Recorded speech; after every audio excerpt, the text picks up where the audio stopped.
actual impact of this thing is not being felt there on the market. If anything, it's being felt in commodities. It's being felt on the trading floors in Chicago at the Mercantile. That's where it's being felt. That's where Ali Velshi is going to be joining us in just a little bit. What does that have to do with you, you may be asking? I'll tell you what it has to do with you.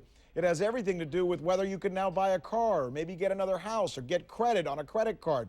That's what we're going to be talking about. We're going to be joining Ali in just a little bit. By the way, I want to share something with you. This thing, and we talked about it yesterday, and this is a very important point to make as we progress with this story. Remember, this thing started, give me a shot here. This thing started with this many pages. 3 pages is how this started, this bailout or rescue bill. This is what it is now, 450 pages.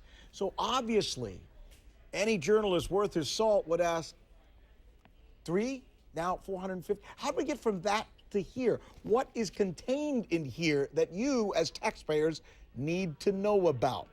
We did a little homework today here at CNN, and we found out. What it contains is a whole lot of pork. They're calling them sweeteners. They are things that were added to this bill. And here we go. Roger, go ahead and run it.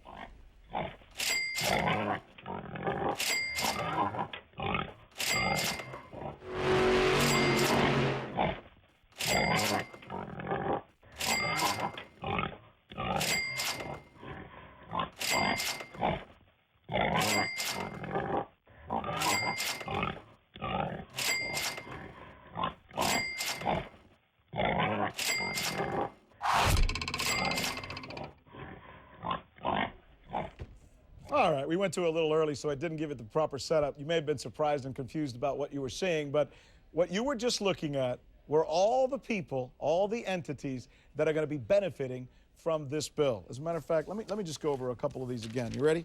Wind power, solar power, disaster victims, college students, teachers, NASCAR racetrack owners, film producers, bicycle commuters, makers of Puerto Rican rum, makers of Virgin Islands rum, owners of plug-in electrical vehicles, investors in American Samoa, mine rescuers, worsted wool fabric producers, Alaskan fishermen, and makers of wooden arrows. Ron Paul joining us now to let us know what he thinks of this bill as we look at it. That, Congressman, is a heck of a lot of pork, isn't it? Yeah, it sure is.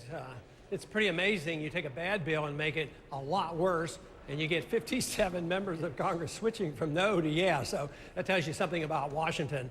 There's really not much hope for us here in D.C. to solve the problems, because it's just more of the same, more of the spending. You know, they're dealing with this. There is a financial crisis and a credit crunch, but they're not dealing with the fact that this country is bankrupt.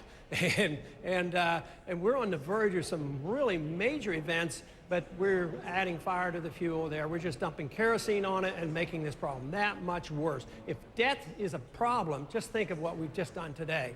We have ballooned the debt like never before, putting more pressure on the Federal Reserve to monetize this debt and print more money, so expect a lot more inflation in the future.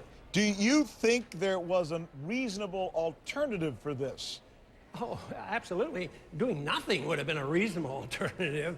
But a reasonable alternative would have been to give some tax breaks and also regulate the Federal Reserve, the Exchange Stabilization Fund, the President's Working Group on Financial Markets. They need regulated because they're working behind the scenes all the time to satisfy and take care of their friends and buddies. So those are the kind of regulations we do need, but we should be enforcing contracts, not canceling out contracts like they are doing, you know, in the mortgage market.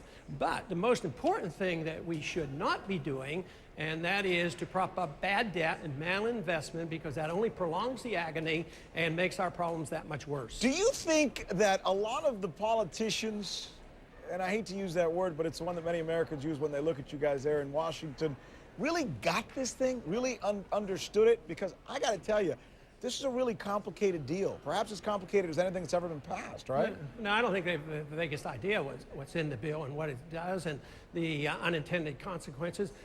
But you know, Warren Buffett said he had no really good understanding of the derivatives market, and that's why he stayed away from them. So if he has trouble understanding them, can you imagine the average member of Congress understanding the correction of the problems that have developed because the derivatives market is becoming unraveled? So no, there's very little understanding of the nature of it because they're limiting their thoughts to a credit crunch, which means that some people have lost their credit rating, and that's good because why keep loaning to people that don't have a good credit rating? People who have good ratings can still borrow money and buy a car. People who have overspent and overborrowed, like the U.S. government, they're going to have trouble, and we are having trouble. But we have to deal with the nature of government and why we spend so much money. Ron Paul, certainly a favorite on this hour. Every time we have you on, we certainly get a lot of people responding. And we'll check some of those responses in just a little bit when we go to our Twitter board and MySpace and Facebook as well.